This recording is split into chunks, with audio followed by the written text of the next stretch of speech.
Пассажирский автобус с людьми в салоне прямо на ходу вспыхнул сегодня в Набережных Челнах. Маршрутка сгорела дотла. ЧП произошло в 3 часа дня недалеко от остановки Челныгорстрой. Огонь вспыхнул внутри салона. По предварительным данным, 2 неизвестных подожгли сиденье. Пламя быстро охватило весь салон. В автобусе помимо водителя находились 10 пассажиров. Никто из них не пострадал. Все вышли из горящего транспорта самостоятельно.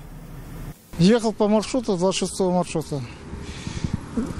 По пути женщины закричали: подожгли ваше сиденье, остановитесь. 2 пацана лет 12-14 зашли на компи.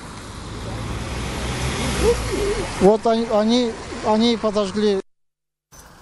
Личности обоих подростков установлены, им 13 и 14 лет. Оба состоят на учете в полиции. По предварительным данным, они играли в салоне газовым баллончиком для заправки зажигалок, который воспламенился. После инцидента прокуратура проверит работу органов профилактики безнадзорности несовершеннолетних и поставит вопрос об ответственности родителей подростков.